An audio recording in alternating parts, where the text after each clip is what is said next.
Hello, everyone. Welcome to the Sideline Shenanigans podcast today with Jacob Magerdan. Dalton Phillips. And we're diving into a pretty fun week of games again this week. We got some matchups that, down the line, of course, we talk about towards the end of the video that are really, really big, have massive implications on the playoffs and stuff like that. And then, of course, we have some smaller matchups like this first one we're going to cover that it means a lot in the overall spectrum of the playoff because one of these teams is going to make it out of these smaller conferences. To go ahead and open up with our Mountain Dew segment. I mean, it's absolutely pristine Mountain Dew in the episode this week. Rocking with the raspberry lemonade, the Spark. Obviously, one of the best ones. Love this one a lot. Dalton, what do you got over there? Yeah, I've got the Code Red. I know you like this one quite a bit. I think this might be your favorite. Am I right? No, no, Voltage is my favorite. Voltage is your favorite. Okay, I knew it was one of those Code Red is odd up color there for ones. sure. Code Red being that cherry flavor, it's unique, of course. You don't see a lot of cherry, just pure cherry. You got Cheerwine, but a lot of the Yeah, other that's pops, goaded though. I could put a cheer wine on a video every once in a while. I love a good cheer wine. those are good as well. Mountain Dew sponsor us. Yep. But We're cheer wine. Cheer wine. You can hit our line too. We'll drink. That's down there in North Carolina. we'll take whatever we can get. Yeah. All right, we're diving into these picks here. Open up with a pretty good game here to start. Of course, Navy, one of the teams that we covered a little bit earlier in the year that had a really good start. They've kind of fallen off a little bit. Lost two games that they really shouldn't have lost to teams that were just not as good as them, and it's really ended their playoff hopes. But they could still fight for this conference because they're 5-1, and with a win over a team like Tulane, that would boost them a lot in the conference and set them up with a matchup against Army that will be important down the line. And then of course Tulane 6-0 in the conference, 8-2 in the country. Only two losses have come against Oklahoma, another ranked matchup that they took an L in, and they're a good football team. They had returning talent, and of course Mekhi Hughes, which we'll mention later on, is obviously one of the most important players for them. You look at stats here. Tulane quarterback Darian Mensah has been really, really good this year. 2,059 yards, 16 touchdowns, only four interceptions. Does a good job of protecting the ball. That's through 10 games. He's only thrown the four picks. He is very consistent quarterback play each and every week. He's not doing anything insane, but he's also just putting a good product on the field constantly through the air. And then, of course, for Navy, we're talking about one of the best rushing quarterbacks in the country in Blake Horvath. He's been doing it all year. I mean, 1,100 yards, 11 touchdowns through the air. Again, you don't see that often from Navy quarterbacks to be pretty consistent through the air. Only the four interceptions. Again, they don't turn the ball over a lot. And as you can tell, he's a leading rusher. 128 carries, 870 yards, 13 touchdowns. Just an absolutely phenomenal rushing quarterback. And you could argue him with the tops up there. And even in that system, he just manages it really well. Perfect guy to play for Navy. Dalton, if you want to talk about the running backs, because they got one Yeah. down there in Tulane and is a monster. Oh yeah. Mekhi Hughes is a stud. I mean, that is a great running back. And Tulane, they're known for running the ball a little bit, but not as good as he does. I Yeah. mean, 1,200 rushing yards is crazy. But then you go to the other side of the ball, and you have Navy. That's mainly what they do. All them service academies. That's what they do. They run the ball and they can chew clock and stuff like that. And Alex Texa, I mean, he's a stud, and he's their second leading rusher behind their quarterback because Horvath is the one of the best rushing quarterbacks in the country. And Yeah. in that triple option offense, he's going to keep the ball a lot. And if it's third and short, you know where you're going. You're giving Texas the ball and letting him truck a few people. You also have Eli Hennenreich and Dabo Fofana and Brandon Chapman. I mean, they're all getting carries because in this offense, you're having three, sometimes even four backs in the backfield. I Mhm. mean, it can. There's so many options, and I mean that's why they're so dominant with just running the ball because you never know. This is the toughest time kind of team to play because if you don't play them all the time, it's hard to get used to it Yeah. because there's so many ways. Like you can run a veer, you can run ISOs, you can run anything like that inside, and then also you have the option to kick it outside at all times. It's just so dominant in that aspect.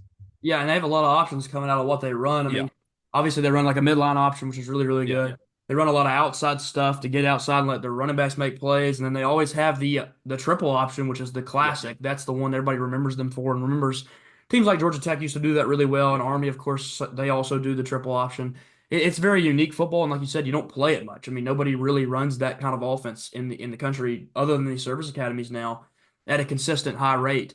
And then you have a quarterback like Horvath that can back it up with 1,000-yard passing yeah. season, and you don't see that often with these quarterbacks. They usually are very heavy runners, and that's obviously what's made them so good this year. You look at Tulane, Williams, their lead receiver, 38 catches for 655 yards, three touchdowns. Mensa goes to him a lot. He uses his running back as well. Mekhi Hughes doesn't catch a ton of passes, but he is a guy that if you can get it out to him on a screen, you see what he does when he runs the ball. Why not let him catch a couple passes and see what he can do out there? On the other side for Navy, of course, Hendon Reich is their leading receiver. We talked about this earlier in the year. That's their running back. Almost 600 receiving yards on the season. Pair that with a really good rushing season, too. He's great. I mean, he's a phenomenal receiving back. And then, of course, Alex Texa almost every week has some big reception because they'll sneak him out of the backfield on some sort of unique play that they have. And he'll catch a deep ball. Caught a 38-yard touchdown last week. He's caught a couple, deep balls this year and run him up the sideline. And, I mean, he's a big human. He gets going downhill. He is a hard guy to tackle. Going to make a pick here. Navy has the home game. That's going to be important. And to me, I think Navy takes this one. I think Navy dominates on the ground. I think Tulane just hasn't had that challenge to play a team like Navy yet. And I think Navy bounces back. They have one of the best offenses in the country when they are rolling. Now, again, it's kind of hard to get it going, but this Tulane team doesn't have the answers for your rushing attack, I don't think. I think Navy takes this one in a close game. Yeah, I'm going to go Navy also. I just think their ability to control the clock is very important. But I do think Tulane sticks in there quite a bit because they can run the ball too. But I'm going to go Navy there. Next game here, Clemson on the road against Pittsburgh. This game, 2 or 3 weeks ago looked like it had massive implications. Now you've seen Clemson take a loss in the conference. You've seen Pittsburgh drop a couple games in conference play. And so now this game, becomes more unique. It becomes more of a Clemson has to win this one. And Pittsburgh really not competing for that conference championship spot anymore. Clemson, they still have a chance. They can fight for that spot. I mean, Miami has one loss now. If SMU drops a game, then Clemson throws himself right back in that pool of teams also at one loss. It's going to be important for Clemson to keep going because the playoff is still in sight for sure. You look at the stats, Cade Klubnik, he had a great week against Tech last week. I mean, he played out of his mind in that second half. We were all over him in the first. He kind of locked in the second half. He become that guy that does have 2,200 passing yards and 24 touchdowns. He only has the 4 interceptions. We got one of those against him, so he only had 3 coming into that game. Again, this guy has been much better since the Georgia game. The Georgia game was a very rough start to the year. He's locked in. He's looked like the kind of guy that they were expecting him to be, and he looks like a Clemson quarterback, one of those more elite tier quarterbacks. And he also picked up his running ability. He's been more dynamic runner than he probably has been in his career this season. On the other side for Pittsburgh, Eli Holstein was a guy that was playing really, really good into the last couple weeks. Now, those last couple weeks, he slowed down his play a little bit. Only 2,100 yards, 17 touchdowns, does have the 6 interceptions. That's been more of his issue as of late. A little bit more turnover prone and just not as good as he was earlier in the year. But then again, still a great quarterback, and this will be a fun matchup with the QB duel. Dalton, if you want to talk about the running backs here. Yeah, Clemson has one of the best running backs in the country in Phil Mafah. He is a hard man to tackle, and that's what killed your Hokies last Mhm. week. That without him, I don't think Clemson beat y'all, even with your offensive struggling. And on the other side of the ball, you have Desmond Reed. Desmond Reed's he's a good running back, but this Pitt team relies on the pass game a little bit. But that's a good guy to hand the ball off to when you're second and short or third and short, any type of situation like that. It's a good guy to give the ball to because he's averaging like 5.5 yards a carry right now. That's kind of crazy. Yeah, I mean, Maffa's a massive human Yeah. being. We've talked about it a couple times. The dude gets going downhill, and it's hard to tackle him, and he runs through guys very consistently. He's not going down on the first tackler very often. And of course, Reed, his contribution comes from more than just the rushing game. This is a guy that is one of the best receiving backs in the country. He catches a lot of passes for Pittsburgh and is very unique outside. He, makes plays in the screen game. He run a lot of out routes, a lot of wheel routes, stuff to get open for his quarterback and have those easier throws to him and let him be a playmaker. I mean, that is what he is for Pittsburgh. He's their best player, in my opinion. And they like to get it to him. There's been games this year where they have not gotten him the ball. Those are the games they've lost. Struggled to get their playmaker the ball and let him do his work on the outside. You look at Clemson's receivers. Of course, they have Bryant Wesco, but Williams is their guy. I mean, you saw what he did against Tech last week when he wasn't healthy. He didn't even start that game, and he come out and still had about a 50-yard game. He's very important for Klubnik. Klubnik likes to go to him a lot. And then, of course, like I said, Wesco, very important. And their tight end's a monster as well. Big dude, makes a lot of plays on the outside, and he can go up over pretty much anybody. He's like 6'5", 6'6". You also have on the other side for Pittsburgh, I mean, Mumford has been their guy all year. We've talked about him multiple times. When Holstein has a great game, it's Mumfield and Reed, and that's the guys he goes to consistently. As you can see, 35 catches, 560 yards, 3 touchdowns. Just really putting up a good season so far for Pittsburgh. You go in here to make a pick. Pittsburgh is not an easy place to go and play. We've had some pretty crazy games go down there in the past, but I think Clemson comes in here. I think they know what they need to do to have a chance at the playoff this year, and I think they want to make the playoff. They want to kind of shut up the hate because there has been a lot of Clemson hate. I mean, they haven't been able to play the portal because Dabo doesn't believe in it, and those teams have kind of fallen off from that elite tier, being the best team in the ACC, being one of the best teams in the country. They haven't looked like that the last couple of years. I think they're trying to get back to that. This is a good start, especially if you can go play in that ACC championship this year. I think Clemson takes this one on the road. Yeah, I'm gonna go Pitt here. I think Pitt believes they're a top 25 team. I do too. I think they're going to beat Clemson, and I think you should probably rank them. Next game here, Texas at Arkansas. A game that on paper doesn't look like it's supposed to be a crazy matchup. You're talking about a number three team in the country playing a 5-4 team. But this Arkansas team has been really weird at times. They've had injuries that's kind of set them back, and they've also had big wins. As you know, that game earlier in the year, they looked like a better football team than they have multiple times this year. But then they've had games where they can score 30, 40 points and have an offensive performance. So Arkansas is a unique football team, and when they get rolling, they have playmakers that can really perform. One of those guys being Taylor Green. The guy's phenomenal outside the pocket with his legs. That's where he shines. One of the better rushers in the country, and he's a 6'6" quarterback, so he can see over everybody on the field. I mean, he makes plays out of the pocket a lot. That's why he does have the 7 interceptions. Does get a little risky with the ball, but again, I'll take a 2,200-yard passer that can run the ball as well as he does if he's going to throw a couple picks here and there. On the other side, Texas has Quinn Ewers. We've talked about it. Once he started rolling and getting back into the system, he's been better. That injury kind of hindered him for his first couple of games. But I think he's worked himself back into it. He's kind of getting himself back up into the elite quarterback conversation. Now, Heisman's kind of out of the question with the games he's missed, and even though his team is really good, that's not going to happen. But I still think he's performing at a high level, and this is the kind of game that, again, we'll see what he can do against an Arkansas team that does have a solid defense. Dalton, if you want to talk about the running backs. Yes, Texas is their rushing attack is very important, and especially in this game because Arkansas is so good, and you need to be able to compete with that. Quintravion Wisner and Jadon Blue, two really good backs there, and it's going to be really important in this game, especially with Arkansas being how good they are in the rushing attack, and that with Jaquindon Jackson and Braylon Russell. Jaquindon Jackson at one point I thought was the best running back in the SEC. Dylan Sampson finally took that role over. I think Jaquindon Jackson's a great running back, and if he wouldn't have got injured at one point, I think he still would be up there. But he struggled a little bit after that. And Braden Russell's a big guy. It's hard to get a tackle. Tennessee struggled with tackling that guy, and I could see Texas having a little bit of trouble there too. Yeah, he was the difference maker in the Tennessee game. I Yeah, mean, you take him off that team, they lose that game for sure. And Tennessee's looking at being a top three team in the country, top five team in the country. Um, Jaquindon Jackson, yes, the injury was a hard hit to him, but it was also a hard hit when Taylor Green went down. It kind of eliminated the yeah, rushing attack from the quarterback, and their backup hasn't been great when he's on the field. So Green being back, being a dynamic rusher himself, opens up that rushing attack a whole lot more. And in my opinion, Russell should get more carries. He's a guy that is he's a monster of a back, and he runs really well. I mean, you're talking about a guy that's 6'3", 200 plus pounds, and runs very well. We'll see what they do to work him more into the system. He is still a freshman, so that could be part of it. You know, Jaquindon Jackson's proven himself. He's done a lot of the positive things. He's got 10 touchdowns on the year. You look at the receivers in this game. Texas, of course, has a multitude of guys. They have Bond, and they have Gunnar Helm, who's been one of the better tight ends in the country, a guy that kind of come on the scene and people didn't really know what he was going to do. He was kind of an unexpected, really, really good tight end. Of course, that's been a difference maker for them. It's a guy that you can always trust. You can always find your tight ends on those shorter routes. Gunnar Helm's even the kind of guy that can make a play down the field. On the other side for Arkansas, we talked about Andrew Armstrong. The season he's having is really, really great. I mean, 55 catches, 857 yards. He does have that touchdown again. We talked about how long the touchdown eluded him, and he just couldn't find one. He has one now. We'll see if they can find him in the end zone again against this Texas defense that I think is one of the best in the country. Going to make a pick here. Texas on the road. They know what's at stake here. They have to win out. They have to win out to go play in the conference championship game. They can almost guarantee it. Actually, they can guarantee it with a win over A&M, especially at the end of the year. But they have a lot ahead of them. They have everything that they control their own destiny at this point in time.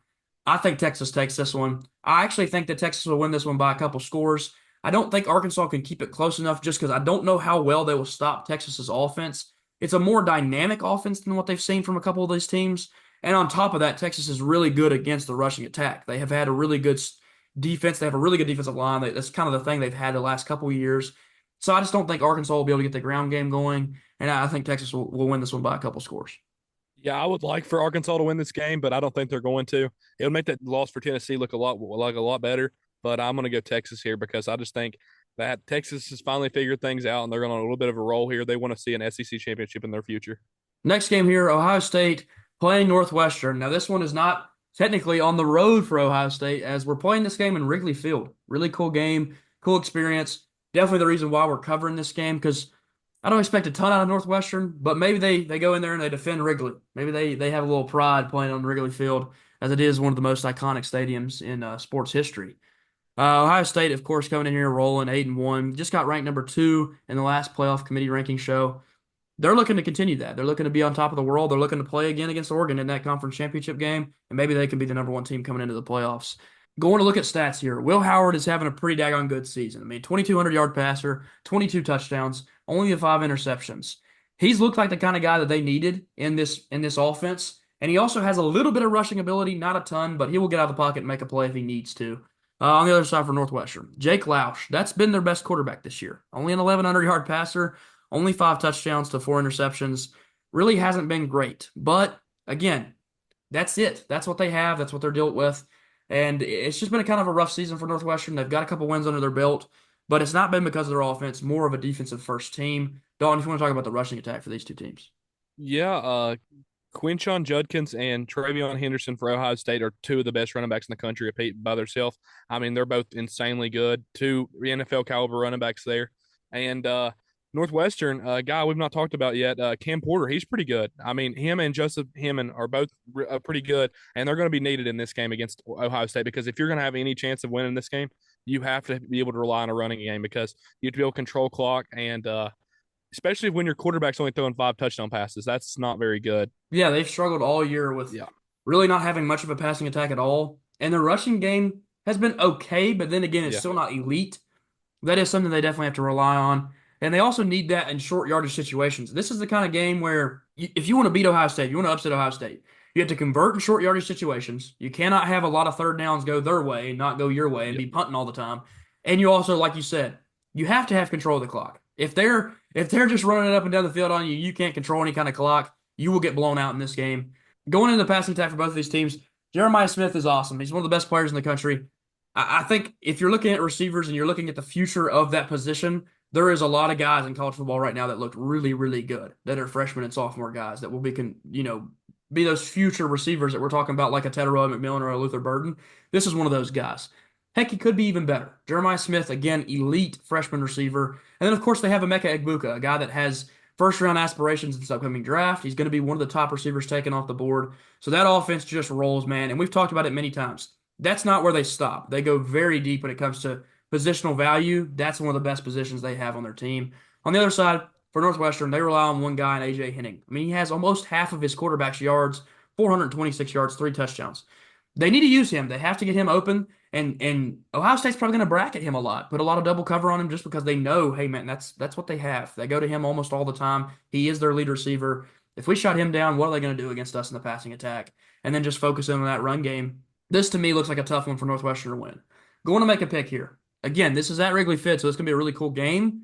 But I think Ohio State puts on a show for the rest of the country on Wrigley Field, and I think they probably beat this Northwestern team by 3 or 4 touchdowns, maybe more. They're just too talented for Northwestern. They have a better quarterback, they have a better passing attack, and they have a better run game. If you have all those facets of the game where you're just a better football team, and then defensively, they definitely are better. I mean, this is just one of the better defenses in the country. They haven't performed at some of the moments of this season, but generally they've been pretty good. I mean, they held Penn State to 13 points. They have Caleb Downs, one of the better safeties in the country. That guy's gonna be bracketing, hitting all day. I mean, he ain't getting open. So yeah, I think Ohio State takes this, and I think they take it very big. This is gonna be a blowout. Yeah, I'm gonna go Ohio State here. I can see Will Howard throwing some home run balls there. I mean, to Jeremiah Smith, I mean, he's a stud, and I don't think there's anything Northwestern can do to stop their attack, and because I mean they are dominant everywhere. And a team like Northwestern, you have one or two good guys. This team has 20 on both sides of the ball. Next game here, a ranked Missouri team still at this point in the season. Again, they just keep winning these close games against teams that I don't think that they should really be close with. But they've been getting it done. That's all that really matters is you win. On the other side, South Carolina, they are piping hot right now. This is the team that you do not want to play. They've gotten much, much better as the season went on. A lot of that is due to the stats. When you look at it, Lenore Sellers, he's the guy that when he was hurt, they were bad. And at the beginning of the year, when he was just kind of learning the game, they weren't great. He's now gotten much better passer, has had pretty good elite games against good defenses as of late. And on top of that, he helps the rushing attack. He's a very good runner. He's dynamic outside the pocket, just a playmaker. I mean, you can see 1,400 yards through the air, 9 touchdowns, does only have the 4 interceptions. That's pretty solid, especially through 9 games. And again, contributes on the ground. On the other side for Missouri, Brady Cook is listed as doubtful. Without Brady Cook, this team is completely different. With Brady Cook, they do have an elite passing attack. They have two really good receivers. It also opens up their rushing attack a lot because you can't just sell out for their run game when you're worried about Brady Cook, a guy that is an elite quarterback with his elite receivers. I mean, and that's really the part of this team that's awesome is the receivers. Again, Only one interception on the year for Cook. Very good at protecting the ball, 7 touchdowns. We'll see if he plays. If he does not, they have Drew Pine. Drew Pine is the opposite of Brady Cook. I think Drew Pine is one of those guys. I don't know how he's at Missouri. I don't know if he would be even that great at FAU. That's the kind of guy I think of at Drew Pine. Again, it worries me a lot if Missouri has to rely on him in this game. I just don't think they have much of a chance if he plays. Dalton, if you want to talk about the rushing attack, because if Drew Pine's out there, that's got to carry Missouri. Nate Noel struggled with an injury earlier this season, and he came back last week, kind of struggled, and Jamal Roberts took most of those took split carries with him, but did a lot better off the carries in that game. On the other side, you have Rocket Sanders, which we talked about all year. I mean, Rocket is a stud.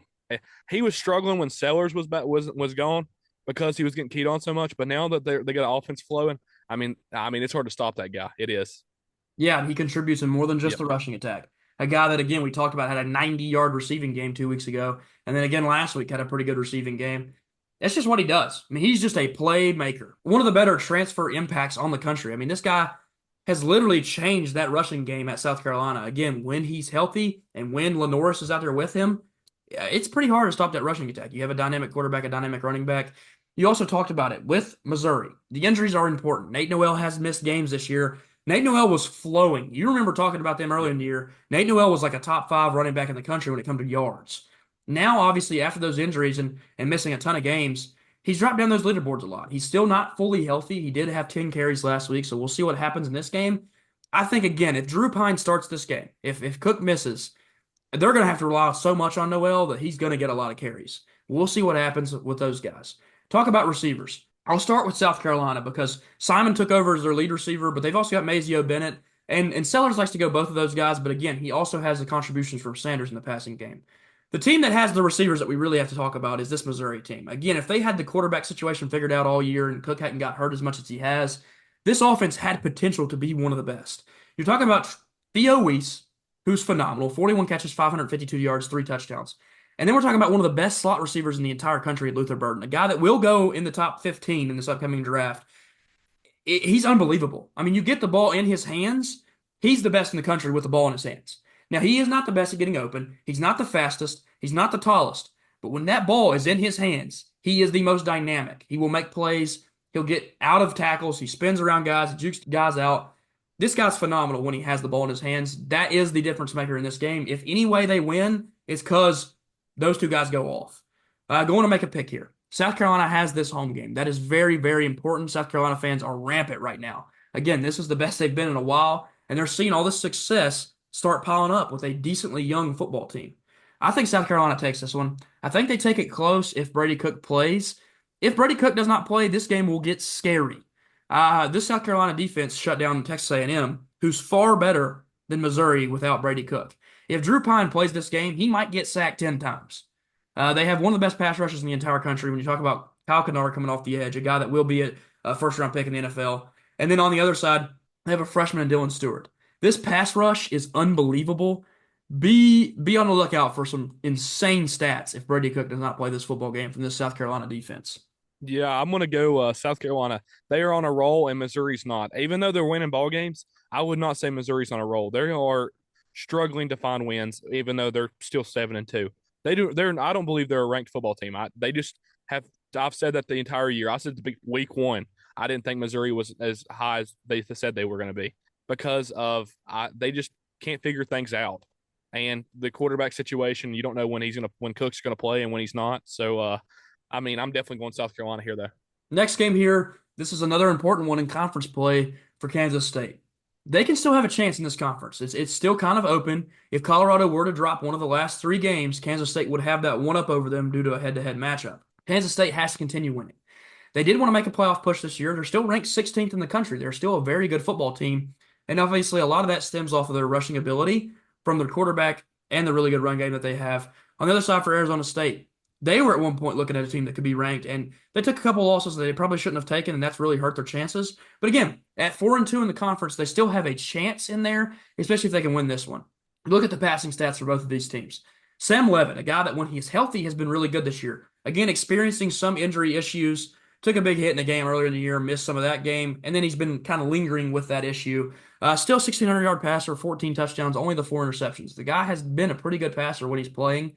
And then on the other side for Kansas State, Avery Johnson is unbelievable. Again, one of the best rushing quarterbacks in the entire country, if not the best. They have an offense literally schemed around him getting the ball. On a lot of their plays, he is a design runner, and he's gotten much, much better as a passer. That's what makes this guy scary. Avery Johnson is still young. He still has a chance to be really good later on in his career because he's now almost a 2,000-yard passer with 17 touchdowns through the air. That wasn't happening at the beginning of the year. Through this year, he's developed a lot. I mean, they were running plays where he had to make simple reads and just dump it off to players and let them go. Then he started figuring things out. I mean, I watched a game where he threw a couple deep balls and was letting that sucker fly, and that is the kind of Avery Johnson that can get this team to the playoffs.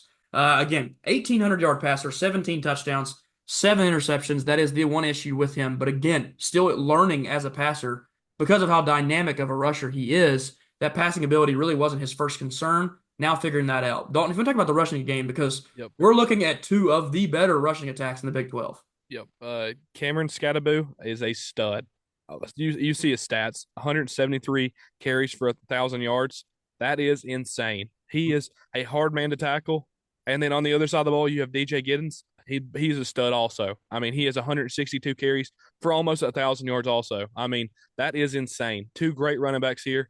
Very important to both offenses. And you talked about Avery Johnson. I mean, Avery Johnson is a great runner too. Yeah, and they have a change of pace back as well with Dylan Edwards. He can go out there and make plays too. That's going to be important for them because they have that speed back with Edwards, but then they can go to that power back in Giddens, and he is tough to bring down, like you said. Same with Scattaboo, one of the better running backs in the country. We saw what he did on national television a few weeks ago. Absolutely ran somebody I over. mean, yeah, he was. I mean, he was putting people in the ground. Very tough running backs here. This is going to be a fun rushing attack to watch. You always mention you love running games. This is a game to tune into for sure. We look at the receivers in these games. Still very important. Both of these guys are 600-yard receivers, and Jordan Tyson at ASU, Jace Brown at Kansas State. Tyson has 46 receptions on the year, 7 touchdowns. That's Levitt's guy. He goes to him a lot, and again, he throws the ball to Scattaboo some. Another running back that can catch passes and is actually really good in the receiving game for a guy that is not a very big receiver. It's not a big target, but when he gets the ball, man, you know he makes plays. You look at the other side, Kansas State, of course, mentioned Jace Brown. 33 catches, 3 touchdowns, does have those 600 yards. Very dynamic playmaker. Again, that a guy that Johnson has really started to trust more and more each week. And also for them, they have Giddens, they have Edwards. Both of those backs will still make plays in the receiving game. Going to make a pick here. Kansas State does have this home game. I also think Kansas State just has one of the more dynamic rushing attacks in the country. It's hard for me to pick against Scattaboo because I believe he's a player that can make those dynamic plays that will win you football games. But I'm going Kansas State. I'm going Avery Johnson. I've seen him develop this year more than I thought he would. That's changed this team. That's changed this offense. I'm taking Kansas State. I think they run really well in this game, but I also think Johnson has a pretty good passing game, and that wins them this game. I'm looking at this game and I'm like, wow, I will 100% be tuning into this game because I love running attacks. I love Cam Scattaboo. I think he's a top 5 running back in the country just because of how hard he is to tackle. But I'm gonna go Kansas State also. They have just that's the thing Arizona State's lacking is the ability to throw the ball and not truly be as dynamic as Kansas State is. Kansas State is so dynamic with their offense. I think it's hard to stop. So I'm going to go Kansas State. Next game here, Boise State on the road against San Jose State. You look at this game and you don't think of San Jose State as an elite football program, but again, they've been pretty good this year, and they've got a quarterback situation that when it changed, they've gotten a little bit better, a little bit more turnover prone, but again, still got a pretty good passing attack with a solid running game. Boise, of course, we know what carries them. We're talking about one of the best backs in the country, Heisman contender in Ashton Jeanty. You look at the passing stats for these teams. Maddox Matson's been the guy all year at Boise. That's the guy they're relying on. They're sticking with him. He's going to be the one. He had a rough game last week. The Nevada game was probably his worst game all year. Only threw for about 100 yards. Had 3 balls that should have been picked off. Only ended up having 1 because of a penalty, and then a guy dropping a pretty easy interception. But you look at the rest of his season, 18 touchdowns to only 3 interceptions. He generally just does his job. He doesn't ever have to do anything special because he has a guy like Jeanty that will make those plays. On the other side for San Jose State, they have a bit of a quarterback controversy. Over the last 3 games, Walker Egg has been their guy. He's thrown for 300 yards in 2 of those 3 games, but he has issues. He turns the ball over a little bit too much. I mean, he had 2 interceptions in 2 of those games. He had a pick in the other one. Again, the guy has been really good through the air. just kind of making some poor decisions. So that's why this is a bit of a controversy. You look at Emmett Brown. He was the guy coming into those last three games. He started struggling down the stretch. You look at his season, 1,600 yards, 16 touchdowns, 5 interceptions. That doesn't look like a very bad season. That looks like a pretty solid season. But you look at Walker Echt, he's got 1,300 yards. Again, only started the last three and still has 6 interceptions. That's the issue. Walker Echt has more interceptions through those three starts than Emmett Brown has all year. We'll see what happens in this game. We'll see what they want to go with. Do they think that they can go with the super dynamic passer that can maybe get them a win, an upset victory? Or do they go with the more safe option in Emmett Brown, a guy that doesn't turn the ball over, but is just not as good of a passer as Echt is? Don't even talk about the rushing attack. It's obviously important. We're talking about one of the best running backs that we've seen in college football. Ashton Jeanty is the best running back I've watched since I watched Derrick Henry in person one time, and I've not got the chance to watch this guy in person, but from what I watch on TV, he's as close to that guy I've ever seen, Mhm. and it's amazing that the experience of running back this good, like to be able to watch a guy this good every single Saturday. He runs for 200 yards every game, and we look at the stats, and you see him rush for 130 yards, and I talked about it the other day, and you're like, man, that guy had a bad game, Yeah. and it's like you look at other backs, and I talk about Dylan Sampson. I'm gonna put a little hate on my ball. He runs for 130 yards. I go, man, that was a great game. But then you look at Ashton Jeanty, and you're like, so that's a bad game. This guy is insane. That tells you the caliber player he is, Yeah. and I think he is the best player in college football right now. Yeah. I have him at 2 in my Heisman, but I do think that he's going to fall off. That's the only thing I'm thinking is going to happen. The other side of the ball, nobody that he can't compare to Ashton Jeanty, but he's a good player. Floyd Chalk is a good running back. He has 600 yards almost on the year on 104 carries. You're going to need to be able to run the ball because Jeanty is going to run all over you. It's like it's not even a question if he's going to. They also have a Jabari Bates, little small guy. He gets the ball out of the backfield sometimes and catches a few little short routes and little outside zone kind of guy. You're looking at a team in Boise State that's sitting at 13th in the country. I don't know if a lot of people thought that was going to happen now. A lot of people did think this team was the team that would make the playoffs, but they've even been better than that. They could have won that Oregon game. I mean, they really could have. They could be sitting at 9-0. That would be a top five team in the country if they'd have won that Oregon game. You talked about Genty. I don't expect any kind of fall off because I've just seen the carries that he can take, and he can handle having this massive workload of 30 plus carries and still go for 200 yards and still go for 130 yards. Like you said, him a bad game is over 100 yards. I mean that's insane. You don't see that. You don't see that at all. I mean it's just insane production from him. And then you mentioned Chalk. Chalk is pretty good, especially because this is an air raid offense. San Jose State's been known to do that. They really let the ball fly. I mean, you combine their two quarterback stats, they're sitting at 3,000 yards. That's up there with the Ole Misses of the world where Dart has 3,400. And Nick Nash has 86 catches for 1,156 yards, 13 touchdowns. This guy's one of the best receivers in the country, statistically speaking. I mean, you don't get much better than that, 1,100-yard season. They will go to him a lot in this game. They are going to rely on him a ton, and we'll see what Boise can do to shut that down.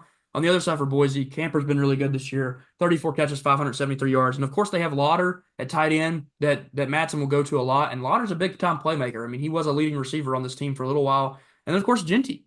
You get him the ball in any way you can. He catches some passes here and there. And again, he was a recruit as a receiver. So the guy has really good hands. He is a pure route runner as a running back.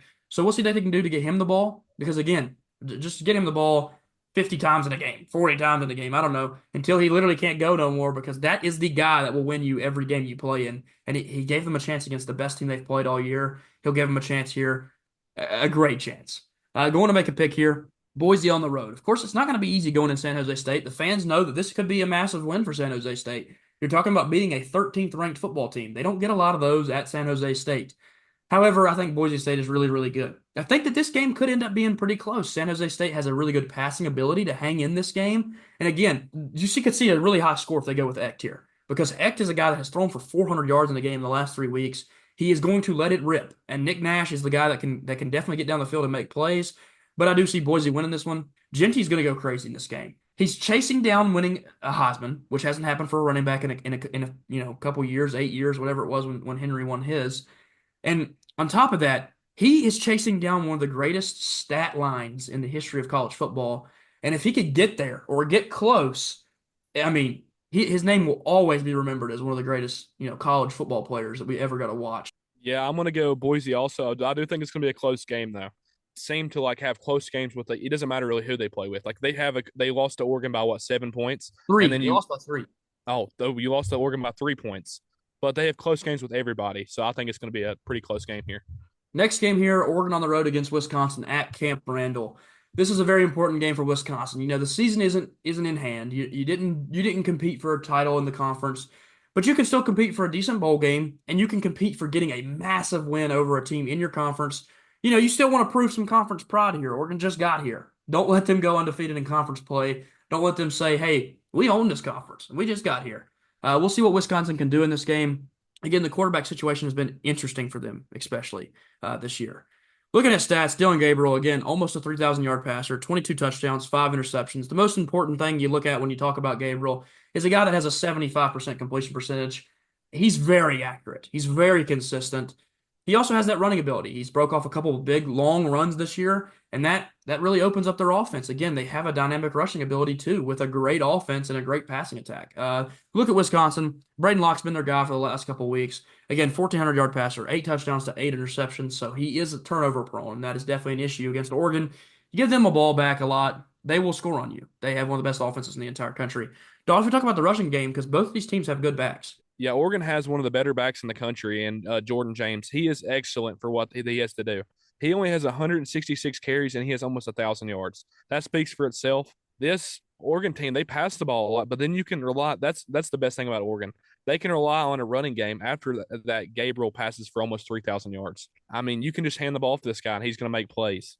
And on the other side, Wisconsin has a great back too. Tawee Walker, he's 142 carries for 676 yards and 10 touchdowns. That's very good. 10 touchdowns at this point of the year is excellent.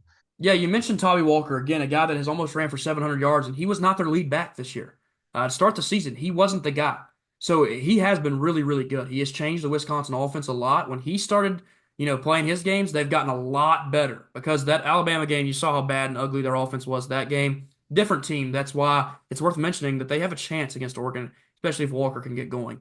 Look at the receiving game. Oregon is just loaded with talent. I mean, they have Trayshawn Holden, Tez Johnson. The list just goes on and on and on. I mean, they always seem to find really good receiver production. Those guys are all going to end up in the NFL someday. And Gabriel just is really, really good at getting his playmakers the ball. On the other side for Wisconsin, Anthony's their lead receiver with 24 catches for 443 yards. Again, you'd like to get that guy the ball a little bit more. What he's doing when he has the ball is really impressive. And again, they do go to their running backs a lot. They run the ball a good amount, so that is why you see a receiver with only 24 catches. But we'll see what they can do. They might have to open that up a little bit more because Oregon's going to be ready for them to run the ball. Going to make a pick here. Wisconsin has the home game. Camp Randall is not an easy place to play. They have a decent fan base. They do have some pretty cool traditions like jump around, and we'll see what happens.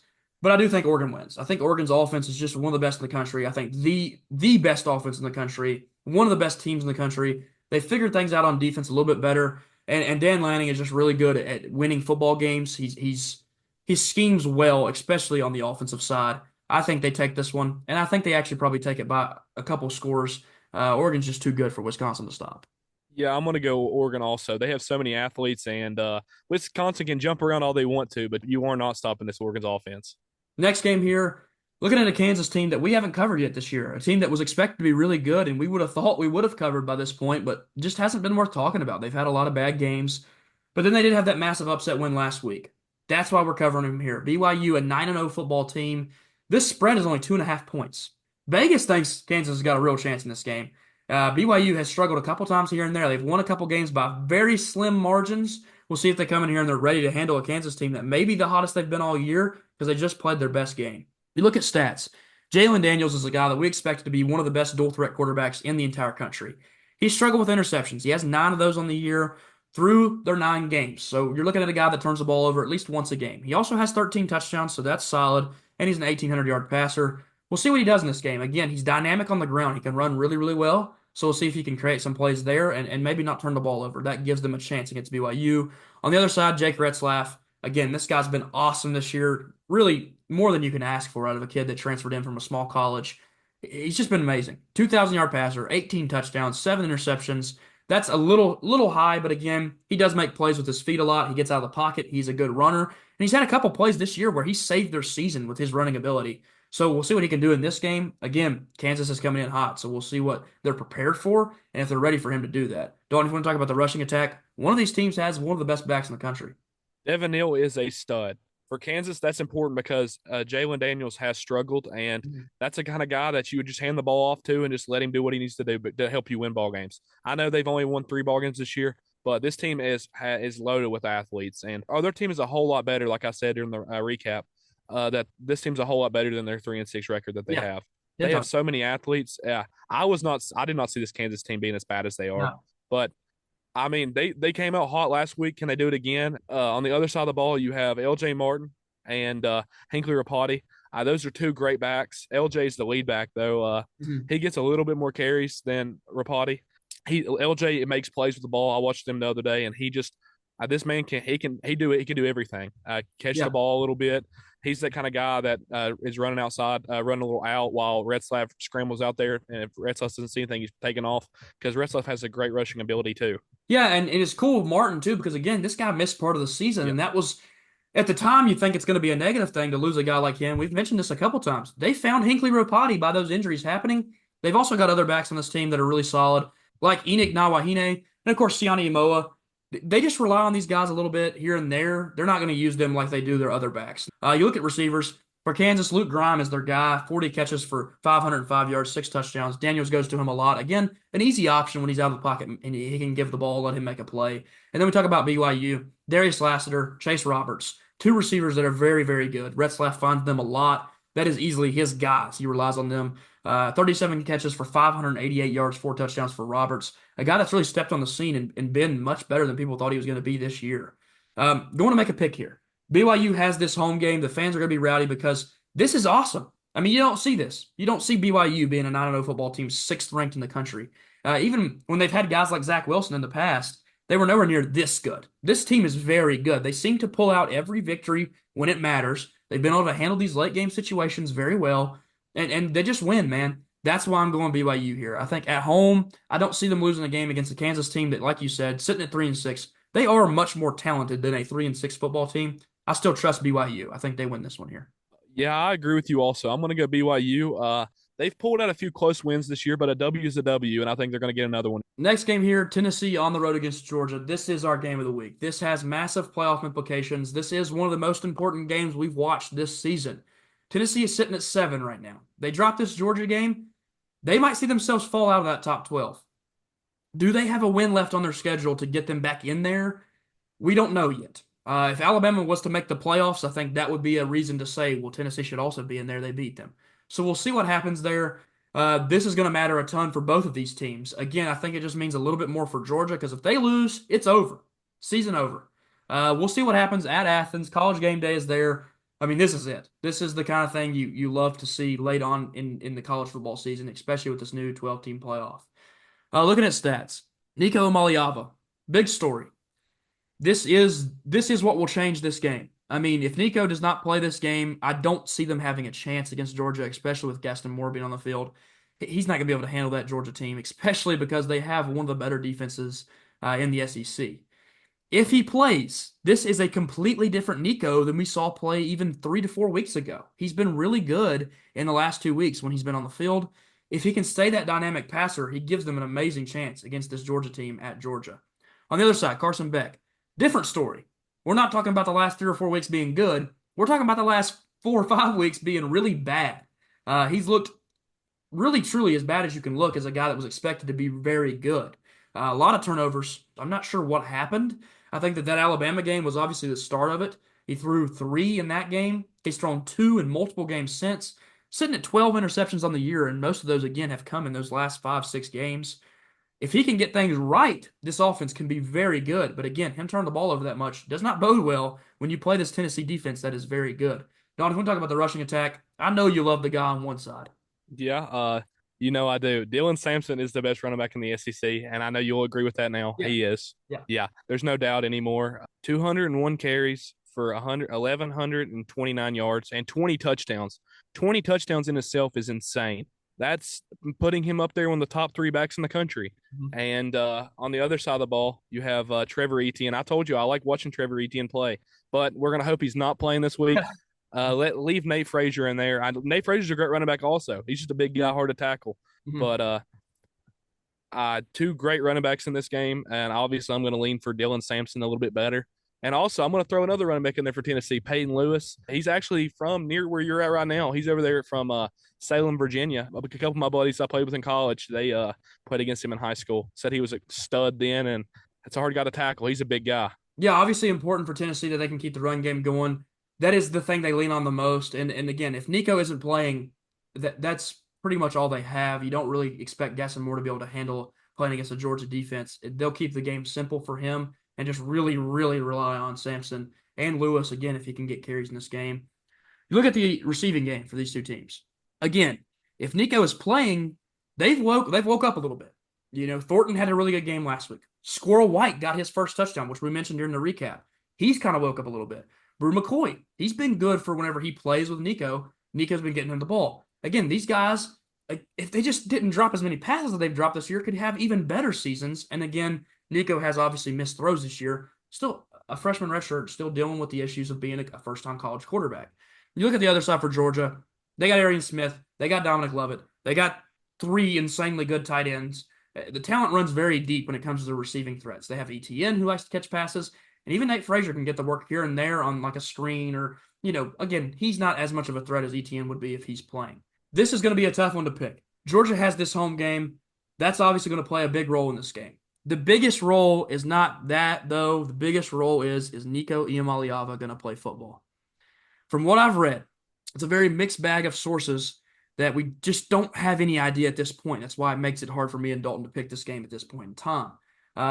From what I've seen from Heupel, he says check the availability report. He's constantly saying, we'll see what our guys say. Don't trust what other people say outside the system because he's not wrong. His guys have the best source, and that's talking to Nico himself and talking to the doctor that's taking care of him.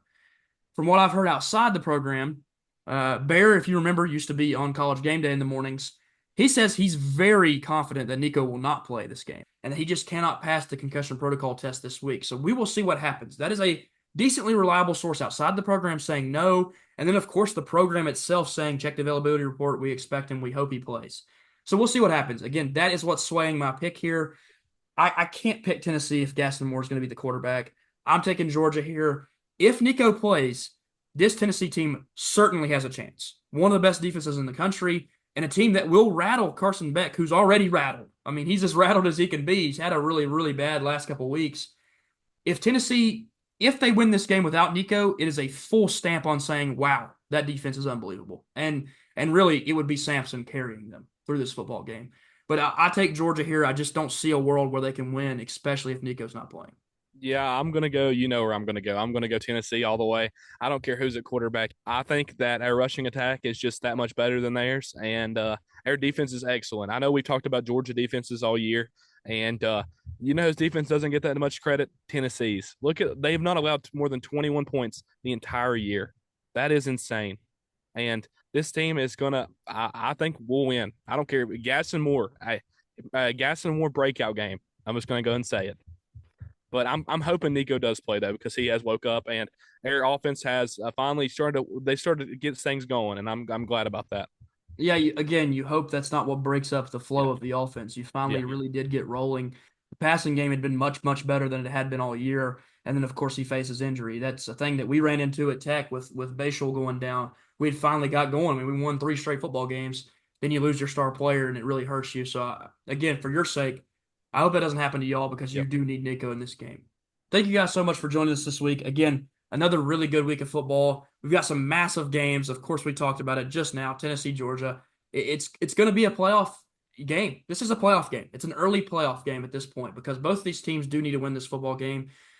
And you look at down the rest of the schedule. We've also got other important games in small conference, especially talking about Navy Tulane. That's going to matter a lot. If Tulane wants to have any kind of chance at all competing for that last playoff spot, they have to win. Again, I appreciate everybody that tunes in. Me and Dalton have conversed about a college basketball segment. We hope to get one of those out very soon. I would like to produce one again on like a Saturday, Sunday, try to get one out because a lot of our good college basketball happens over the weekend. And on top of that, if you guys have any recommendations for how we should handle that, and also for this, of course, always leave comments, like, subscribe. Dalton, do you have anything you want to add? Go Vols, big game down there in Athens. We got to show out, and if we win this ball game, sure shot for the playoffs, as long as we don't choke another game. But Yeah, I mean, yeah, you win this one at Athens, it will boost you a ton. You'll be sitting in the top five. It would be really hard to miss the playoffs, and even if you yeah, lost to Vanderbilt, they would have to consider you as a playoff team with wins over Georgia and yeah. Alabama. Again, thank you guys so much for joining. I appreciate everybody, and peace. Peace.